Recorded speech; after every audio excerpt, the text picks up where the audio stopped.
Bonjour à tous. J'en ai salué quelques-uns d'entre vous, pas tous, mais il va nous rester du temps pour pouvoir le faire. Mon nom est Madeleine Martins, je suis directrice COMEX chez Schema et particulièrement responsable de la relation avec les diplômés. Comme je dis régulièrement à mes collègues, c'est moi qui ai le plus beau métier, puisqu'en fait, mon travail, c'est de me promener parmi les 50 600 et quelques diplômés pour vous écouter, essayer d'apporter des services qui répondent à vos attentes et vous conserver dans le giron de notre école parce que nous pensons encore avoir une valeur pour vous. Notre postulat, c'est que quand on investit dans une école comme vous l'avez fait, à Subdeco, Lille, au CERAM ou chez Schema maintenant depuis 12 ans, vous avez la possibilité tout le long de votre parcours professionnel ou personnel de nous avoir à vos côtés pour vous permettre de bonifier vos savoirs, vos savoir-faire ou simplement pour rester en contact les uns avec les autres.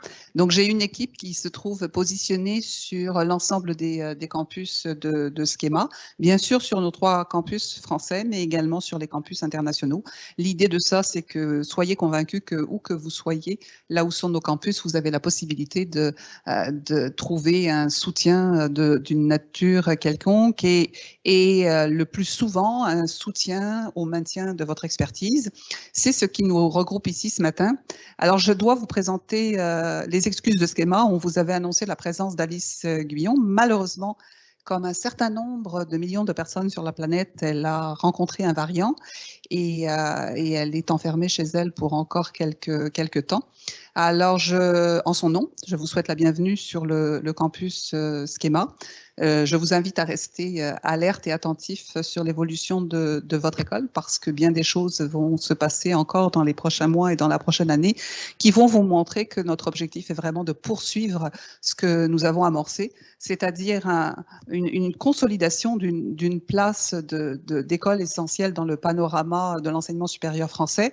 L'idée n'est pas de courir après les classements, mais l'idée c'est bien de poser des gestes pour nos étudiants en prenant appui sur nos professeurs qui témoignent que nous avons cette excellence-là qui a comme conséquence de nous voir progresser dans les classements.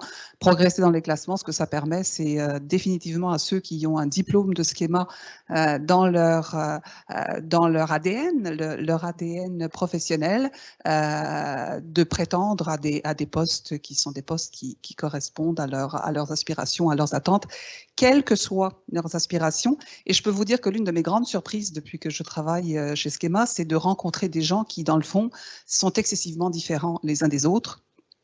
On a effectivement une ligne directrice qui est le savoir qui a été transmis. À cela s'est ajouté le savoir-faire qui est venu se développer au fil des parcours.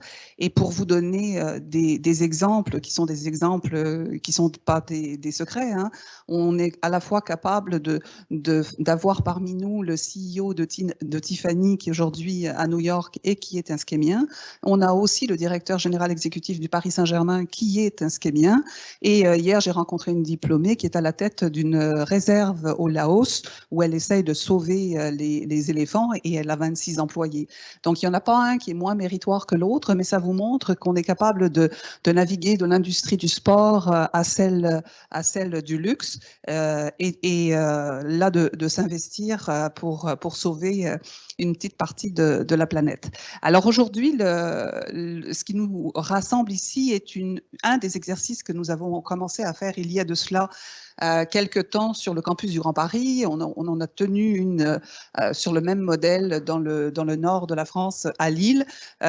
Aujourd'hui, notre 3e exercice, ça s'appelle les matinales, avec une formule qui est ce que vous avez constaté, donc un petit temps de rencontre pour partager café croissant, faire connaissance, et ensuite une discussion sur une thématique d'actualité où on offre la possibilité aux gens d'interagir avec des personnes choisies pour le métier, pour leurs liens et leur capacité à nous partager l'expérience qu'elles ont en lien avec la thématique, et un professeur expert de schéma qui, alors la dernière fois j'ai dit mise en bouche, je ne sais pas si c'est l'expression qu'aime Frédéric, mais en tout cas qui nous dresse un portrait qui permet d'ouvrir le dialogue. J'ai la chance pour animer ces exercices-là de prendre appui sur Top Management. Top Management, c'est un réseau qui regroupe des leaders d'entreprise, probablement le principal en France, alors nous en sommes très fiers. Et Laurent Noca, on est le directeur général. Donc mon rôle à moi, c'est de vous accueillir, de vous souhaiter la bienvenue, de vous présenter Laurent et de laisser gérer tout ça. Bonjour à tous, merci d'être là auprès de Schema dans cette prestigieuse école. Effectivement, nous avons décidé de discuter d'un sujet très important aujourd'hui qui nous concerne tous, c'est ce marché du travail, c'est cette capacité que doivent avoir les entreprises à recruter, et nous allons le démontrer dans le cadre d'une perspective. C'est ce que va faire Frédéric, qui va nous donner un aperçu sur l'évolution des données importantes. Est présent avec nous aussi Madame Noémie Sicurel, bienvenue, qui est donc la Director of Learning and Development chez Robert Half France. Sachez que Robert Half est le premier cabinet mondial de recrutement en France. Nous avons aussi le plaisir d'avoir parmi nous Alexandra Cittadini, directrice générale du pôle santé Saint-Jean, bienvenue, et Schema. Puis nous avons parmi nous Jonathan Leiva, président directeur général de Konica Minolta, Business Solutions France. Et il nous parlera des solutions qui sont mises en place pour effectivement pouvoir attirer et donner du sens au recrutement. Je vais passer la parole immédiatement à Monsieur Frédéric Meunier, professeur de géopolitique à Schema, qui va nous donner un éclairage sur l'évolution du recrutement et de ses motivations. Frédéric, à vous. Merci. Merci, bonjour à toutes et tous. Alors, je ne sais pas si ce sera une mise en bouche, en tout cas, disons que j'ai une douzaine de minutes pour chauffer la salle. Voilà, et puis essayer de donner ou de redonner du sens un petit peu à cette question. Alors, je suis professeur de géopolitique, mais je suis historien de formation, et c'est cette casquette que je vais prendre dans les 10, 12 ou 15 minutes si j'explose le temps, mais je n'essaierai pas.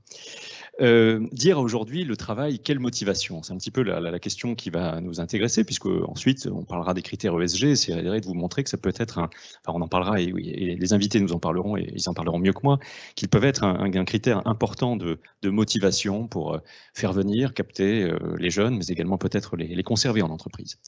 Alors, donc un aperçu historique.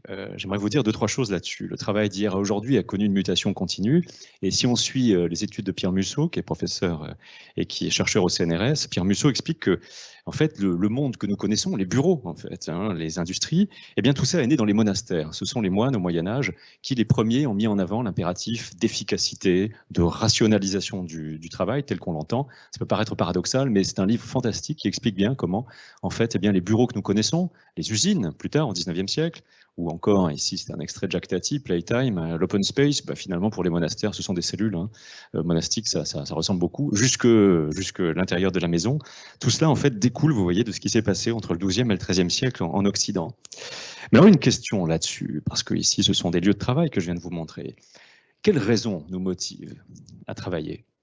Alors bien sûr, on pourrait dire la nécessité, c'est évident, on travaille d'abord pour se nourrir, pour se vêtir, pour avoir un logement, mais j'ai essayé de vous montrer ça aujourd'hui, plus seulement. C'est là où on va rejoindre la question des critères qui poussent, ou éventuellement les jeunes aujourd'hui, eh bien, à rejoindre des entreprises, à y rester.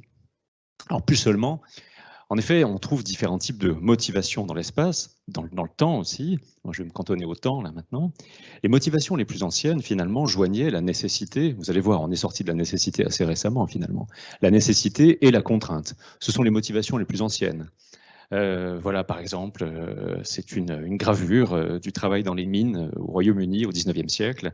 On employait des enfants dans les veines les plus petites, parce que comme ils étaient petits, ils pouvaient aller comme ça, aller chercher, extraire du charbon.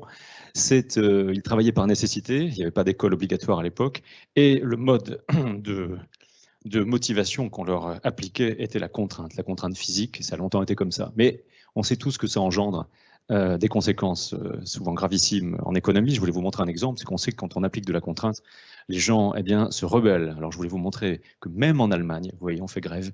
Voilà, les plus importantes grèves ouvrières, début du XXe siècle, 1905, les ouvriers allemands n'en pouvaient plus d'aller travailler dans les usines, et on sait qu'au total, ce sont des millions de journées de travail qui sont perdues, des investissements des salariés, bien sûr. Je n'ose imaginer aujourd'hui des choses comparables dans nos entreprises. Le deuxième type de motivation, c'est la nécessité toujours, mais il y a des patrons qui ont compris historiquement que, comme la contrainte ne marchait pas, peut-être il fallait être aimé de ses collaborateurs. Alors historiquement, les exemples de cela, on appelle ça le paternalisme. C'est né à la fin du 19e siècle, précisément. Les patrons cherchaient à être aimés. Un très très bon exemple ici, c'est la ville du Creusot. Creusot, c'était Schneider City, n'est-ce pas? On naissait dans la maternité Schneider, on allait, vous la voyez ici, à l'école Schneider. Ensuite, on allait à l'usine Schneider, qui est derrière l'école Schneider. Et puis, il y avait un hospice Schneider, il y avait une église Schneider, et puis il y avait un cimetière Schneider. Voilà, donc on était un enfant, littéralement, de Schneider. Et regardez, voici Eugène Schneider. Quand vous entrez dans l'église du Creusot, c'est le premier vitrail à droite. Voilà, vous voyez, il est entouré eh bien, de Saint-Pierre, de Saint-François d'Assise, et puis de Charlemagne, sûrement à gauche. Voilà, Eugène Schneider pensait devenir un saint comme ça. Et il y a encore des managers aujourd'hui qui cherchent à être aimés, bien sûr. Alors ça produit beaucoup d'effets, n'est-ce pas? Pas toujours très bon d'ailleurs, parce que lorsqu'on veut être aimé, eh bien on peut sombrer soit dans la démagogie, puis un jour le retour au réel peut être très difficile, n'est-ce pas? Une DRH groupe là, chez la Société Générale me disait récemment qu'un de ses collaborateurs venait de divorcer et il lui demandait s'il pouvait dormir le soir à la Société Générale parce qu'il n'avait plus de logement, n'est-ce pas? Alors elle lui a dit non, bien sûr, c'est pas possible. Alors il lui a dit, mais enfin, la promesse c'était quand même que l'entreprise soit avec nous, donc tu dois souscrire à ma demande. Vous voyez, bon, les limites du management par l'amour ou les sentiments. Alors, historiquement, en fait, la troisième forme de motivation qui s'est imposée, après la contrainte ou après le paternalisme, c'est en fait la nécessité, toujours, mais l'avoir, la possession. Et celui qui a compris ça, le voici, c'est Henry Ford, l'homme le plus riche du monde à la veille de la Première Guerre mondiale. Et Henry Ford, vous le savez, a inventé la chaîne de montage, le Fordisme. Avec l'intensivité du travail, eh bien, il a eu des gains de productivité colossaux qui lui ont permis d'augmenter les salaires. 1908, Henry Ford propose à chaque ouvrier chez Ford $5 a day, 5 $ par jour, c'est-à-dire le doublement du salaire ouvrier à Détroit. Imaginez que demain, McDo paye 2500 € par mois ses techniciens, bien sûr. Eh bien, je peux vous dire une chose, tous les collèges de France vont se vider de leurs professeurs. C'est un salaire de fin de carrière de prof en France. Voilà, par exemple. Alors, il a évidemment enrichi incroyablement, et il a permis à ses ouvriers de consommer. La promesse, c'est vous travaillez par nécessité, mais je vais bien vous rémunérer, et vous allez pouvoir avoir. En fait, j'aurais dû vous le présenter autrement, Ford. J'aurais dû vous dire que c'est l'assassin de Karl Marx. Karl Marx pensait que les patrons allaient, pour s'enrichir de plus en plus, tasser les salaires afin de dégager des plus-values. Et Ford a fait exactement l'inverse. Il a augmenté les salaires. Lui qui était un patron, un homme très conservateur, très puritain, très à droite, soutien d'Adolf Hitler dans les années 20, etc. Ford a cassé le marxisme en faisant rentrer les ouvriers, regardez, dans la religion de la consommation. Vous avez ici des statistiques qui vous montrent, en France en tout cas, l'expansion du Fordisme date des années 50. Alors vous voyez que le Fordisme a permis à gauche la généralisation du Fordisme, des hausses de salaire tout à fait considérables. Vous voyez qu'en gros, en base 100, les revenus ont augmenté de x7 en 160 ans. On est à la pointe de cela. Et puis surtout, l'avoir, c'est que le tout un chacun a pu s'équiper, n'est-ce pas, en hi-fi, en réfrigérateur, en téléviseur, etc. La promesse fordiste est celle qui a fonctionné peut-être jusqu'au début du XXIe siècle. On est dans autre chose aujourd'hui. Pourquoi? Cette promesse, c'était que le bonheur était dans la consommation. Or, je vais vous montrer tout de suite, pourtant, que ça marche jusqu'à un certain niveau. Si vous partez de rien, si vous êtes né dans les années 30, que vous avez connu, vos parents ont connu la Première Guerre mondiale, vous avez connu la Grande Dépression, la Seconde Guerre mondiale, que les toilettes sont au fond du jardin, qu'il n'y a pas de douche, que vous vivez dans la promiscuité, dans un 2-3 pièces avec vos parents, accéder à un logement individuel, accéder au tout à l'égout, accéder à une automobile, à un téléviseur, effectivement, apporte du bonheur. Mais, est-ce que l'argent fait le bonheur pour des gens qui sont diplômés, par exemple? On a une réponse à ça, c'est ce qu'on appelle le paradoxe d'Easterlin. Easterlin, c'est un économiste américain, il a montré quelque chose qu'on connaît tous, c'est que l'argent ne fait pas le bonheur. Alors c'est une statistique ici, sur le temps long, qui vous montre deux courbes. La droite, ce sont des résultats à la question suivante. Aux États-Unis, pendant plus de 40 ans, vous sentez-vous heureux? Et à gauche, celle qui monte, enfin celle qui démarre du bas, c'est le PIB par habitant. Et vous vous rendez compte d'une chose, c'est que autant la courbe de bonheur est droite, n'est-ce pas, autant eh bien, l'enrichissement qu'ont connu les Américains en PIB par habitant a été considérable. Alors si vous êtes recruteur, je ne suis pas en train de vous dire que les salaires n'ont aucune importance, hein, je ne suis pas en train de vous dire qu'il faut les baisser. Ce que dit Sterling est la chose suivante, c'est que dans des sociétés d'abondance, dans des sociétés qui sont riches, où les gens ne sont pas nés avec les toilettes au fond du jardin, etc., eh bien, la motivation par les revenus trouve des limites. Il y a un moment donné, je peux augmenter votre salaire. Si vous n'êtes pas satisfait de votre travail, ça n'augmentera pas votre sentiment de bonheur, de contentement, en fait. Hein, bien sûr. Et la deuxième chose, c'est que les sociétés riches sont des sociétés sécularisées, dans laquelle la croyance en une transcendance, si elle existe toujours, est individuelle. Elle n'est plus partagée par l'ensemble de la société. Eh bien, dans les sociétés sécularisées, c'est la deuxième révolution dans laquelle on est aujourd'hui, la quête du bonheur individuel devient importante, puisqu'il n'est plus donné par là-haut. Et ça, c'est tout le problème. Je vais vous montrer pourquoi. Donc, ce que je viens de vous montrer ici, vous voyez, c'est que la motivation fordiste, qui est au fond à driver des générations, viens chez moi et tu gagneras bien ta vie, elle s'épuise un peu aujourd'hui. Pourquoi crise du bonheur? Si on réfléchit un peu, le bonheur, mais bon, je ne vais pas faire de philo ici, mais le bonheur, c'est difficile à cerner. On sait ce que c'est que le malheur. Hein. On est malade, on perd des proches. Mais si je vous demandais ce qu'était le bonheur, ben, ce serait plus difficile.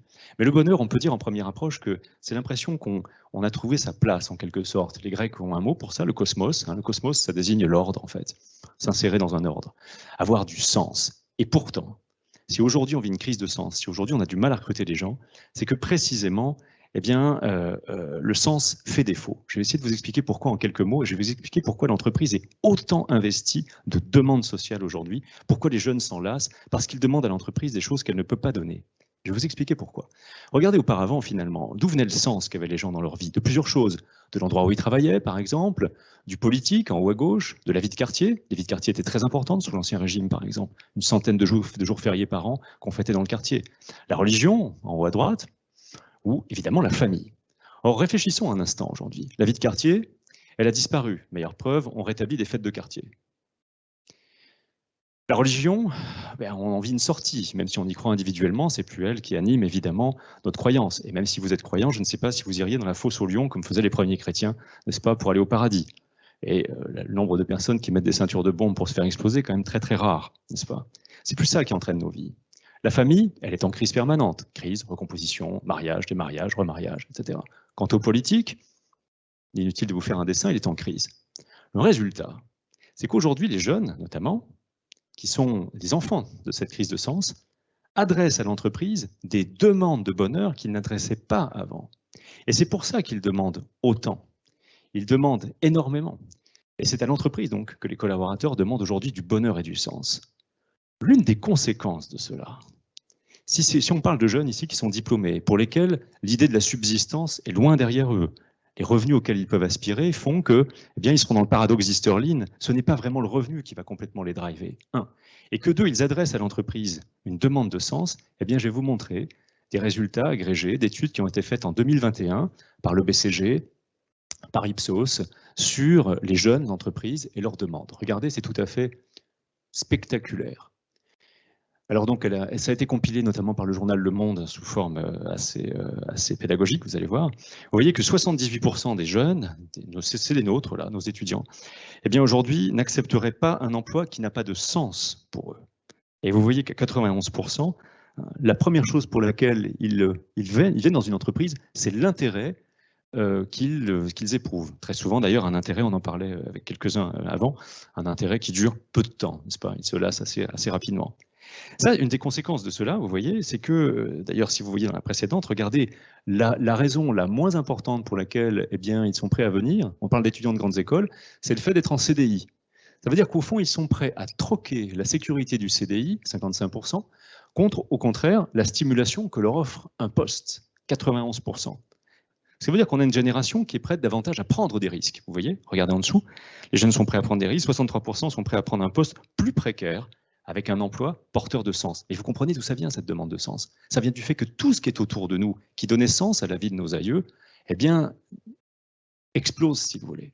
Donc l'entreprise fait face à une demande incroyablement forte. Dernière chose, et mauvaise nouvelle pour les très grandes structures, si on demande du sens, eh bien par exemple, vous le voyez ici, les jeunes ont une mauvaise opinion des entreprises qui ne savent pas donner du sens. Première d'entre elles, les grandes entreprises. Au contraire, ils ont une opinion évidemment extrêmement favorable de structures dont la raison d'être, le purpose en quelque sorte, c'est précisément des entreprises qui donnent du sens.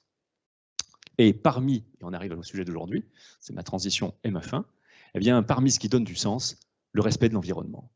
Donc vous voyez combien, en quelque sorte, là j'ai fait un tableau sur des centaines d'années, on passait au fond, auparavant le sens était donné par l'extérieur du travail, la famille, la religion, etc. Tout ça c'est Thiolan, c'est à l'entreprise aujourd'hui de donner du sens, et c'est une véritable mutation évidemment pour les entreprises, pour les employeurs, pour les gens qui vont sourcer des talents. Aujourd'hui, les jeunes demandent, encore une fois, du sens qui passe essentiellement par l'écologie, par la transition énergétique, car cette génération nous sauvera ou nous tuera. Je vous remercie. Voilà. Merci Frédéric. Bonne journée. Merci. Vous comprenez pourquoi nous voulions passer par ce stade de mise en perspective, car il éclaire exactement la situation qui est la nôtre et met en valeur les missions d'une école comme Schema. Noémie, dites-nous. Merci. Vous qui êtes une vigie, j'aime employer le mot vigie dans votre rôle, vous pouvez nous dire concrètement ce qui se passe, effectivement? Alors, c'est ce que je vais essayer de vous expliquer. Et merci à Frédéric pour cet éclairage historique qui fait un pont parfait avec ce que je vais essayer de vous expliquer aujourd'hui. Alors, d'abord, quelques chiffres pour savoir de quoi on parle, parce qu'on parle de guerre des talents. Et l'idée, c'est de savoir de quoi on parle exactement. Quelques chiffres macroéconomiques. On est aujourd'hui à 7,5% de croissance. C'est-à-dire quelque chose qu'on n'a pas vu depuis des dizaines d'années. On est à un plus fort depuis plus de 25 ans sur le nombre de créations d'emplois. On est à un taux de chômage qui rejoint 2008, c'est-à-dire avant la crise des subprimes. Donc, ces trois éléments font que, oui, on est dans une guerre des talents. L'idée, c'est qu'il est difficile aujourd'hui de recruter qui on veut recruter, d'attirer les talents que l'on souhaite attirer, et surtout derrière de les garder. Parce que ce n'est pas le tout de les recruter, c'est que derrière, il faut faire en sorte que la période d'essai fonctionne. Quand on parle de période d'essai, notre observation, c'est que d'une manière globale, sur le marché, il y a à peu près 25% des périodes d'essai qui craquent. Que ça soit dû au candidat ou que ça soit l'entreprise. Donc 25%, c'est quand même beaucoup. Ça fait un candidat sur 4, une entreprise sur 4 qui va de nouveau devoir chercher quelqu'un sous quelques semaines. Ce que l'on voit aussi, c'est qu'on a vu, pour justement essayer de retenir ces salariés, une très forte croissance de ce qu'on appelle la contre-offre. Donc la contre-offre, c'est quoi? C'est un salarié que vous avez depuis quelques années et qui vous dit, bah voilà, je m'en vais. Je vais rejoindre une autre aventure, une autre entreprise, un autre poste. Et l'entreprise, dans cette guerre des talents, va tout faire, prise au dépourvu, pour essayer de retenir ce salarié qui s'en va. Donc, il va lui faire une contre-offre. Cette contre-offre, ce que l'on sait, statistiquement, 91% des candidats qui ont accepté une contre-offre se retrouvent derrière, de nouveau, un an plus tard ou plus tard, sur le marché du travail. C'est-à-dire que c'est très court-termiste, en fait. Parce que les raisons qui ont fait que la personne s'est mise en recherche et a accepté de quitter son entreprise pour aller rejoindre une autre aventure ou un autre poste, ces raisons reviennent. Elles étaient intrinsèques et elles reviennent maximum un an plus tard. 91%, on peut dire que c'est quasi tout le monde. Donc oui, on est dans une guerre des talents. Vous parliez tout à l'heure d'un poste de vigie. Alors, pourquoi je suis là aujourd'hui? Je ne vais pas du tout vous faire la publicité de Robert Half, mais juste pour vous donner quelques chiffres qui expliquent mon rôle d'observateur. On couvre à peu près entre 120 et 150 demandes par semaine de nos clients qui nous sollicitent pour les aider à constituer leurs équipes, pour une centaine d'entreprises, donc une centaine d'entreprises par an. Et on a entre 600 et 800 entretiens par semaine. Donc, ce que je vais vous expliquer là, et je vais essayer de vous donner quelques tips, quelques techniques très opérationnelles, c'est des choses que l'on observe, des entretiens que l'on fait passer à nos candidats, et de l'intermédiation qu'on peut jouer avec les entreprises, et ce que l'on observe aussi dans les entreprises qui arrivent à recruter, à sourcer et à retenir. Donc je vais essayer de vous partager quelques informations, quelques outils stratégiques. Et la question aujourd'hui est de savoir est-ce que les ESG comptent, sont pris en considération, intéressent les candidats. Comme l'a démontré Frédéric, oui, évidemment, mais nous, on l'observe de manière très opérationnelle. Dans les ESG, il y a plusieurs, donc il y a 3 lettres, et donc il y a plusieurs sujets qui sont couverts. Il y a une partie de ces ESG qui vont être directement questionnés par les candidats. Donc, par exemple, l'onboarding, la manière dont je vais être intégré, la manière dont je vais être accueilli, dont je vais être formé, c'est une question que l'on a dans chaque entretien. 600 à 800 entretiens, 600 à 800 fois, on a cette question-là. D'accord ? Donc, c'est un élément essentiel et préparez-vous dans vos entretiens aussi à répondre à cette question. Ayez quelque chose de très opérationnel, de très concret. Ne vous inquiétez pas, c'est prévu, on a quelque chose qui fonctionne très bien, les gens sont très heureux, ça ne marche pas du tout.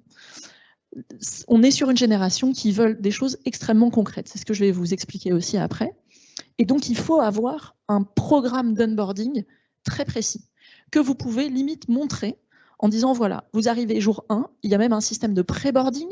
Vous arrivez le jour 1, mais en fait, votre pré-boarding et votre intégration a été prévue 15 jours avant. Donc, voilà ce qui se passe derrière la scène, 15 jours, 3 semaines avant que vous arriviez. Jour 1, voilà ce qu'on a prévu pour vous. Et la suite, vous avez un parrain, vous avez un mentor, vous avez un programme, on va vous expliquer les outils, les personnes, les intervenants, on va tout vous expliquer. Ça, c'est quelque chose qui est essentiel. Donc là, le candidat, il va vous questionner directement et il va juger sur ce que vous allez lui apporter comme réponse concrète. Mais il y a d'autres sujets de l'ESG qui ne vont pas être questionnés directement. Et on est dans une génération qui est très Facebook, Instagram, etc. et qui ne prête aucune attention à ce qui est expliqué sur un site internet corporate d'une entreprise. Il y a même un terme pour ça, peut-être vous le connaissez, que j'ai appris moi il y a 2-3 ans maintenant, qui s'appelle le corporate bullshit. Et le corporate bullshit, c'est quand vous avez sur un site internet leader mondial de esprit d'équipe, ces grands poncifs, ces grands termes qui sont finalement complètement contre-productifs pour ces générations qui ont l'habitude de voir des gens qui sont en photo sur la plage, hyper souriants, très heureux, mais qui en fait pleurent au fond de leur lit tous les jours et qui sont très seuls. Donc les candidats, même mon boulanger, il est leader de ma rue.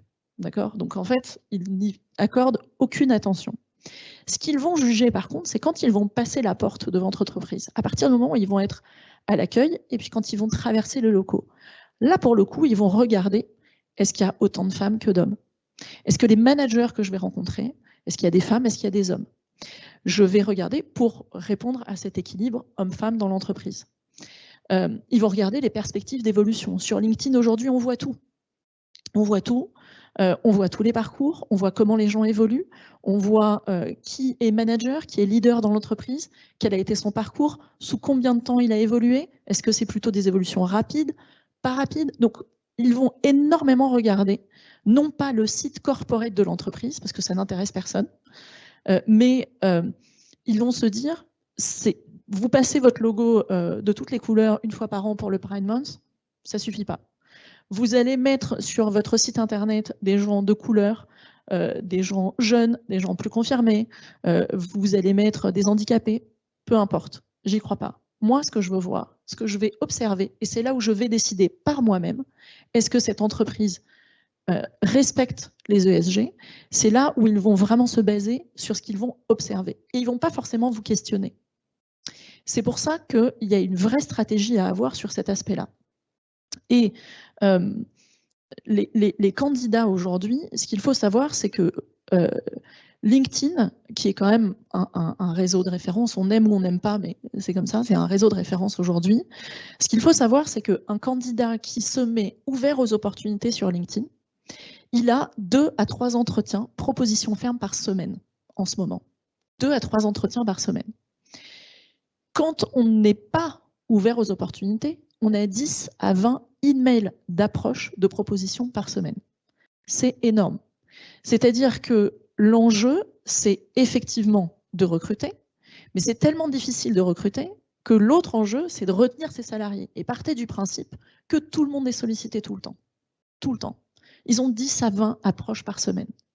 Donc c'est énorme, c'est inédit. Même LinkedIn dit que ça n'a jamais été aussi important.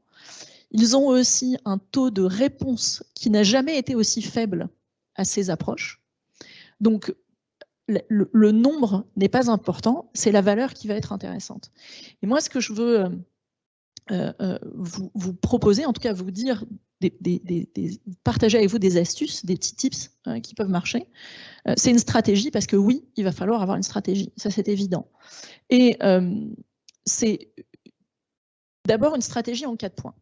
La première chose, c'est d'observer, de comparer. Et c'est ce que font très peu nos clients, en fait.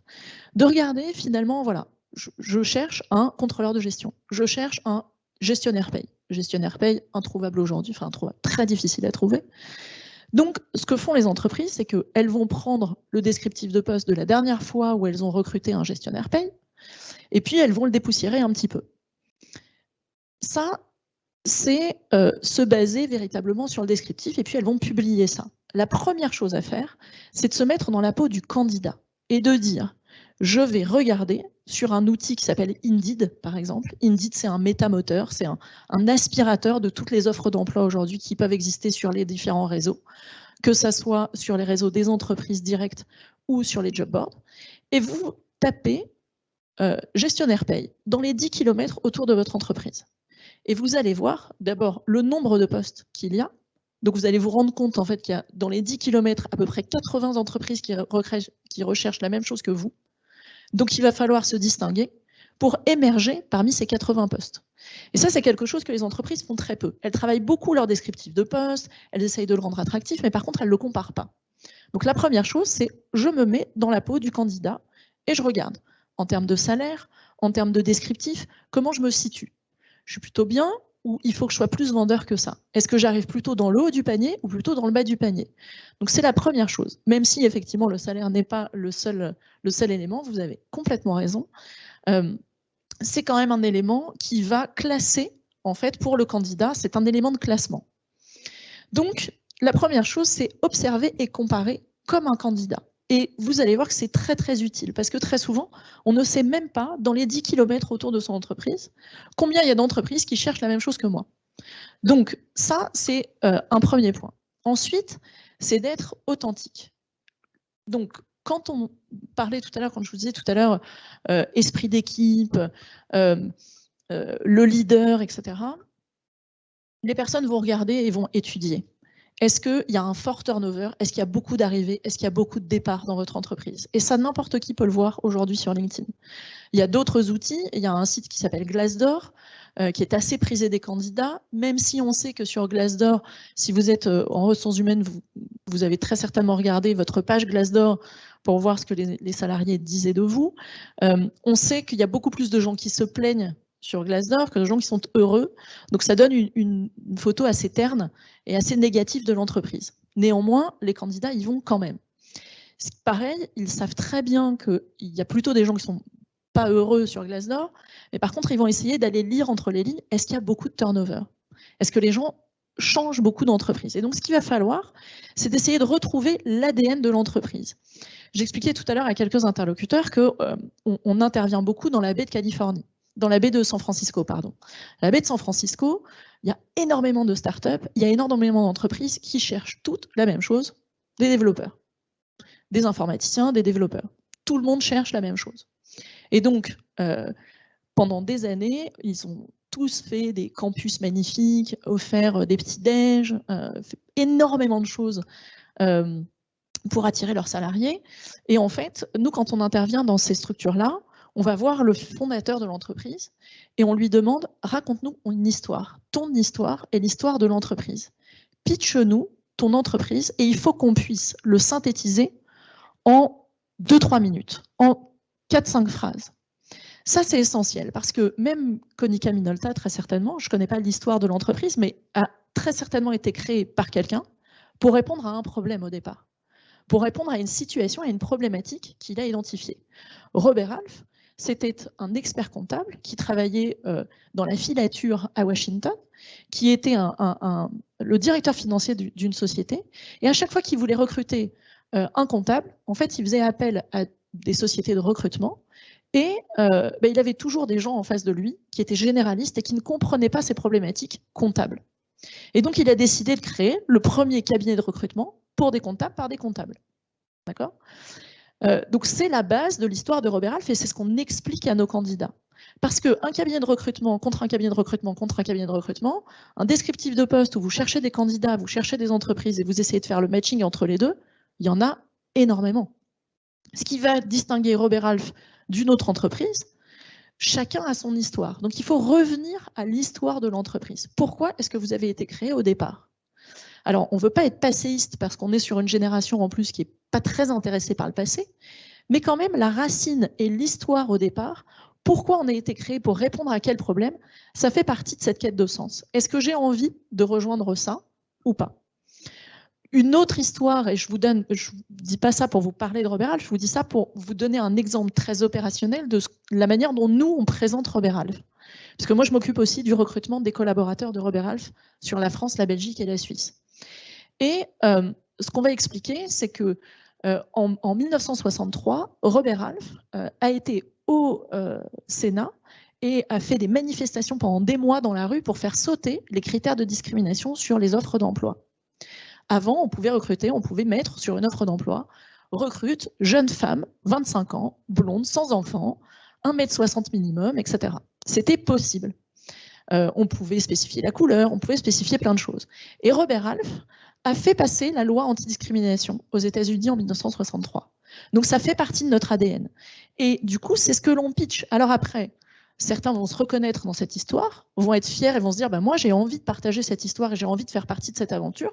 D'autres, pour qui ça ne va pas du tout être un levier, il y a de la place pour tout le monde. Mais au moins, c'est notre histoire. Donc la première chose, c'est de revenir à l'histoire, la raison pour laquelle votre entreprise a été créée au départ. Et d'être capable de synthétiser cette histoire en 2-3 points. Oui. C'est passionnant. Et dépasse le temps. Non, mais l'idée, ça va être pour la suite de garder quelques points. Et je sais qu'il reste encore 2 points sur la stratégie. Ouais. Et je fais un peu de teasing. Ouais. Dans le cadre des discussions qu'on va continuer à avoir, gardez bien les 2 points. Parce que c'est vrai qu'à ce stade, j'aimerais entendre Alexandra Cittadini, afin qu'elle puisse, Alexandra est directrice générale du pôle santé Saint-Jean, qu'elle puisse nous dire comment elle se reconnaît dans cette quête de sens, qui est très clairement et très précisément démontrée là, dans un secteur comme la santé. Alors bonjour à tous. Précisément, nous on a connu, alors en plus c'est à la mode, hein, dans cette période, chez nous on a connu plusieurs vagues. Nous, la première vague qu'on a eue très problématique au niveau des ressources humaines, ça a été les 35 heures, où est née cette envie chez nos salariés qui étaient plutôt dédiés aux soins, qui avaient effectivement, parce qu'on est dans un secteur particulier, qui étaient là pour soigner. Là, les 35 heures, on se l'est un peu pris de plein fouet, où du jour au lendemain, on a eu un changement des comportements avec l'envie de profiter. On a dit très bien. On a eu tous, les uns derrière les autres, une réforme énorme. On les a passés en 12 heures, puisqu'il faut savoir que dans nos secteurs, les salariés travaillent une semaine 3 jours par semaine, une semaine 4 jours. C'est-à-dire qu'ils travaillent peu.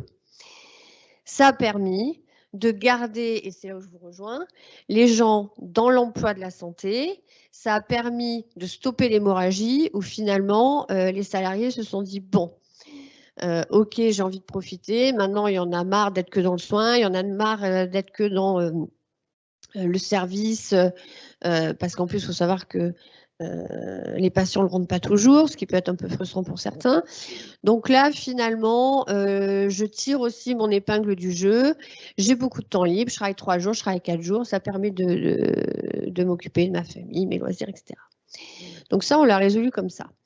Et puis, la deuxième vague, et effectivement, je vous rejoins, on a vécu la même chose. On a mis en place, toujours à cette période-là, les tutorats, où effectivement, les directeurs de soins présentent tout le programme de tutorat c'est ton tuteur, tu as un mois, on se revoit dans un mois pour un rapport d'étonnement.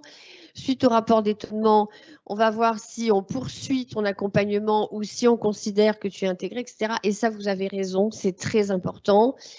Avec les entretiens annuels d'évaluation qui ne doivent pas être faits juste pour justement être faits sur le papier, tracé parce qu'on en a besoin pour la certification. Non, ça c'est un temps qui est important pour les salariés. Et puis là, on s'est pris la vague Covid avec, alors, dans un premier temps, une certaine fierté et puis un certain écœurement. Pour plusieurs raisons. Dans les médias, ils vous disent oui, le personnel de santé est fatigué, épuisé, etc. Alors, très sincèrement, c'est vrai pour une toute petite partie du personnel hospitalier public. D'accord? C'est absolument pas vrai au niveau des professionnels de santé en général. C'est même totalement faux dans la mesure où finalement, on nous annonce des saturations qui sont avérées, mais dans des services très petits. Je vous donne un exemple, le CHU Nice, avec 2000 lits, a 16 lits de réa pour le Covid et 20 pour l'hospitalisation conventionnelle. Ça reste très raisonnable. Donc ça, c'est pas vrai. Par contre, la conséquence du Covid, c'est l'écœurement du personnel de santé. Parce que le comportement sociétal, je pense qu'il va y avoir beaucoup d'écrits qui vont sortir, mais je pense qu'on est qu'au début des effets collatéraux du Covid. Je pense qu'on n'en mesure pas les conséquences sociétales, hein, évidemment, je ne parle pas sanitaire. Et peut-être que malheureusement, dans notre secteur, on est un peu précurseur parce que nos personnels, on ne s'est jamais arrêté. On a toujours travaillé, ils n'ont pas vécu le confinement, ils l'ont vécu très loin, avec des sociétés, des configurations familiales très différentes selon ce que faisait le conjoint, etc. Donc, il y a eu un décalage du monde de la santé par rapport au reste du milieu professionnel qui s'est adapté, télétravail qui s'est arrêté, pas arrêté, etc. Nous, il y a eu une continuité. Et lorsque, on va dire, la période difficile s'est arrêtée, nous, toujours dans la continuité, mais là, avec le reste de la société qui récupère une vie et qui récupère des envies et des demandes et qui se retrouve à être vis-à-vis de nos personnels avec des demandes beaucoup plus exigeantes qu'auparavant parce que eux, effectivement, ils ont eu le confinement, ils ont été isolés, ils sont fatigués, ils sont mécontents, etc. Et c'est là où je vous parle de l'écœurement. Et tout cela, je synthétise, mais a pour conséquence que nos salariés quittent leur profession. Ils ne quittent pas nos entreprises, ils quittent leur profession. C'est-à-dire qu'ils disent maintenant, ça suffit. Moi, être médecin, être infirmière, être sage-femme, ça suffit.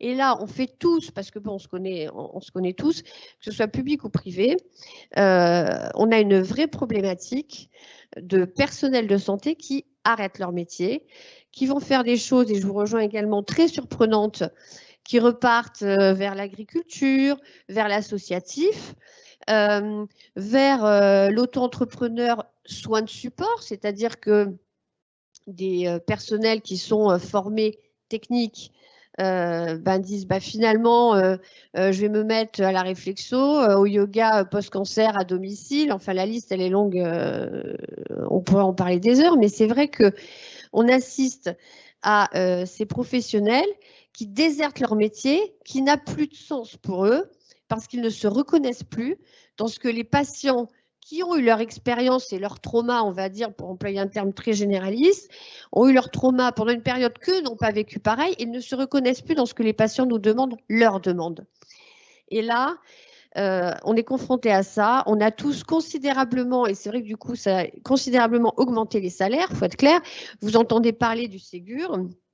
Le Ségur, ça a représenté, c'est une loi qui est passée, 200 € en moyenne pour une infirmière par mois. On a globalement tous rajouté entre 300 et 500 € bruts sur ces personnels-là. Donc le Ségur, entre guillemets, on s'en fiche, mais ça ne suffit pas.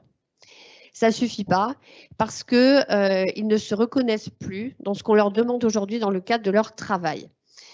Donc c'est vrai que on est en pleine réflexion et là aussi, donc ça fait écho à ce que vous disiez, en disant comment on peut les aider.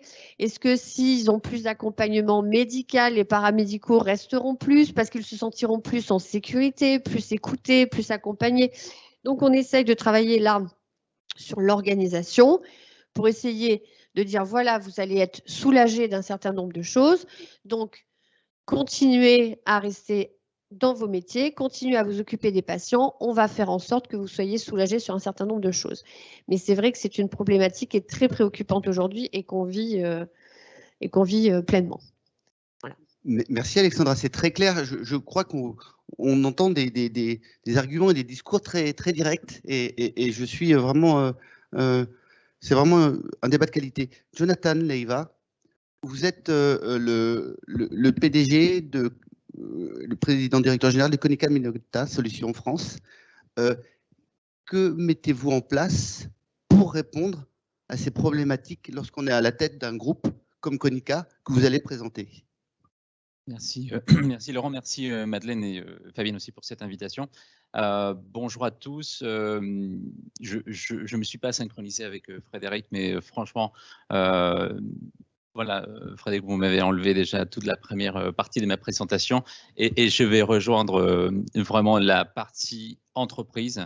J'aurais pas abordé ce rôle que l'entreprise a sur la partie sociétale avec autant d'informations, mais je vous rejoins pleinement sur le fait que les entreprises TPE, PME, et j'y reviendrai sur une multinationale comme nous, on a un rôle très important. On est le poumon des tissus socio-économiques en France pour toutes les raisons qu'on a vues.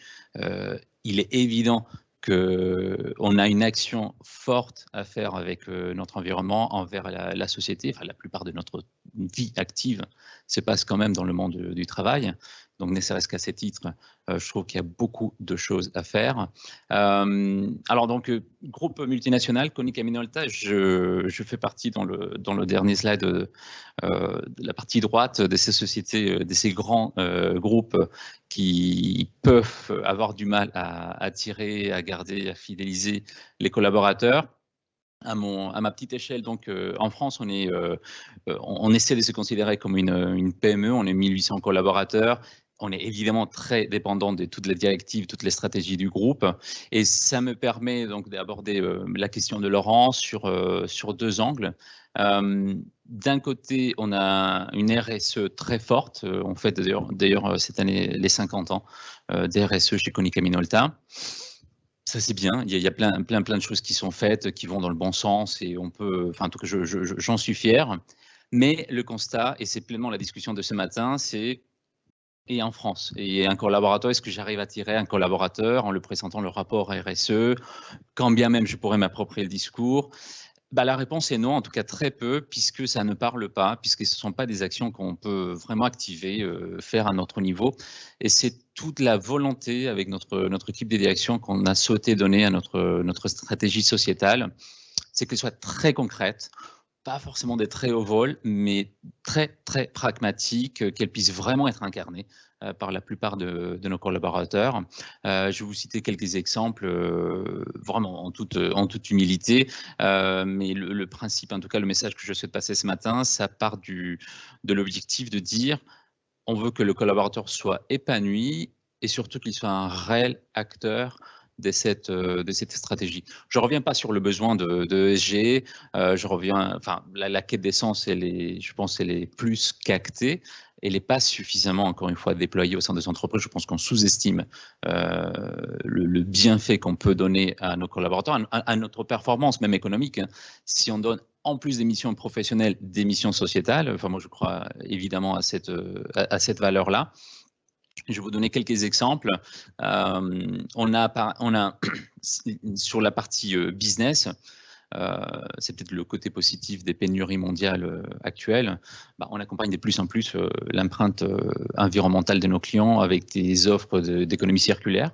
Donc ça, vous me direz, c'est même une obligation de par les lois qui ont été votées déjà cette année. Bon, n'empêche que c'est déployé sur le terrain. Côté collaborateur et donc côté aussi futur candidat, On a déployé une plateforme d'appel à projets. On met en place du mécénat du temps, de compétences pour donner la possibilité à des collaborateurs. Donc, c'est des journées ou des demi-journées qu'on va leur allouer pour qu'ils puissent prendre part à un projet, à une association, enfin, des choses qui leur tiennent vraiment à cœur, donc sur du temps, entre guillemets, de l'entreprise, pour qu'ils puissent investir dans ces types d'émissions. Il y a aussi l'arrondi du salaire, qui va pour la plupart du temps œuvrer sur des associations autour du handicap. On a une fondation d'entreprise qui est essentiellement axée sur l'accessibilité au monde de tous les jours qu'on connaît pour les personnes justement en situation de handicap. Et on a un partenariat avec l'ONF où voilà, j'apprends beaucoup de choses de ce qu'il faut faire et de ce qu'il ne faut pas faire si on revient sur le greenwashing en matière justement de biodiversité. Et là encore, on permettra à nos collaborateurs de prendre part à des projets, pas forcément pour planter des arbres, ça c'est bien, mais aussi pour aller nettoyer des berges, des rivières, nettoyer des forêts, travailler sur un barrage, et tout un tas d'autres actions qui sont nécessaires pour travailler dans la biodiversité en France et qui sont peu relayées, en tout cas pas tout à fait bien relayées aujourd'hui.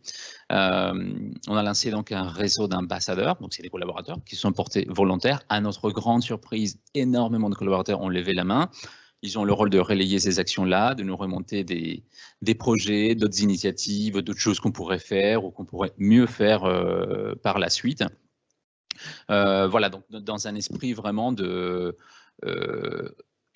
Il y a un rapport, bien sûr, il y a un rapport RSE, il y a des KPI qu'on est en train de mettre en place, mais surtout dans un esprit de je rentre le soir chez moi, je suis en week-end avec des amis, et ben je peux parler aussi bien de la société pour laquelle je travaille, mais surtout du sac des poubelles, peut-être que je ramenais de ma sortie en forêt ou de cette association avec laquelle je me suis investi parce qu'il y a un projet qui me parle et qui me tient à cœur.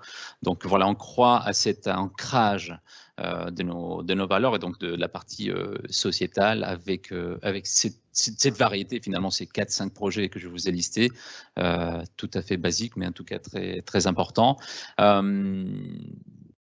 ne reviens pas sur la partie économique. Je pense que c'est un débat qui a eu lieu dans le passé. Il n'a plus sa place de se dire, bon, tout ça, ça coûte de l'argent. C'est vrai. Moi, je trouve que c'est un faux débat, déjà parce que ça paye au moyen long terme, voire au court terme, si on revient à des notions de recrutement. Je vous passe la partie réputation pour les sociétés qui ne sont pas vraiment engagées et qui vont peut-être dans l'autre sens. On connaît tous quelques exemples dans certains secteurs. Donc, voilà, je pense que la question économique elle est réglée et même, j'irai même plus loin. Si on est vraiment sérieux et si on prend vraiment le rôle qu'on a tous, le passage qui est très court dans cette planète, et ben si on ne renvoie pas l'ascenseur à la société, à l'environnement qui nous accueille, je pense qu'il y a quelque chose qui nous manque profondément en tant que société, en tant que professionnel.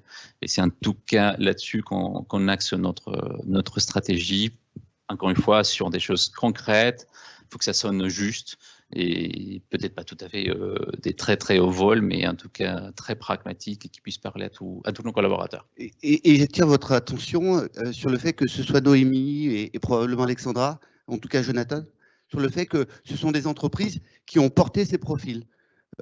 Jonathan, votre premier travail était à Konica, je crois.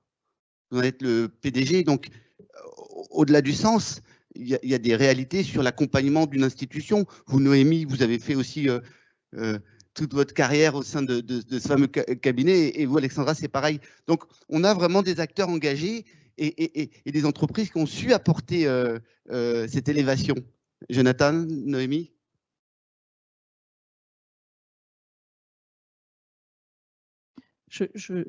J'approuve complètement ce que Jonathan vient de dire, et c'était justement d'ailleurs mon troisième point dans la stratégie et dans les techniques, c'est-à-dire que ce que Jonathan a expliqué de ces actions concrètes, en fait, ce qu'il faut, c'est inclure le maximum de salariés dans l'incarnation de cette stratégie et de les faire communiquer, témoigner sur les réseaux sociaux et de les laisser non pas être discret sur ses actions, qui restent en interne, mais au contraire les publier à l'extérieur. Parce que les candidats vont regarder ça. Ils ne vont pas regarder uniquement ce que Jonathan va dire, mais vont regarder ce que la standardiste va poster sur LinkedIn comme post aujourd'hui, pas pendant mon week-end, mais pendant mes heures de travail, avec mon équipe, on est tous avec nos jeans et nos baskets et on a été nettoyer une forêt. Et je reviens sur le point que effectivement les gens veulent voir du réel. Ce que Jonathan expliquait sur des actions concrètes, c'est exactement ça. Le troisième point donc, de cette stratégie, c'est d'inclure le maximum de salariés et de le diffuser à l'extérieur de manière le plus réelle, même si c'est imparfait, même s'il y a quelques fautes, même si les photos ne sont pas magnifiques. Peu importe, c'est du réel, c'est du concret, c'est ça qui va attirer les collaborateurs. Ce fut passionnant. Merci Alexandra, merci Jonathan, merci Frédéric. Je pense sincèrement que c'était une belle combinaison d'expertise et surtout, tout à l'heure on parlait d'engagement et de générosité. Vous en faites preuve ce matin en acceptant de venir sur ce campus qui est quand même en plein milieu de la Pinède. Et au moins on me dit qu'il ne faut pas rentrer tout seul le soir parce qu'on rencontre des sangliers. Donc j'ai appris ça hier. Merci à vous. Restez alerte parce que j'espère que vous avez non seulement apprécié la thématique, mais l'organisation. Et je pense que Fabienne mérite notre reconnaissance et nos remerciements. C'était impeccable. Merci. Et revenez à la prochaine. On va essayer de trouver des sujets, des partenaires d'aussi grande qualité. Vous serez bien sûr invité à vous joindre à nous à ce moment-là. Merci à Laurent d'avoir voyagé lui aussi vers le sud. Et puis, on se revoit très prochainement sur Paris de nouveau, je pense. Alors, merci et à très bientôt.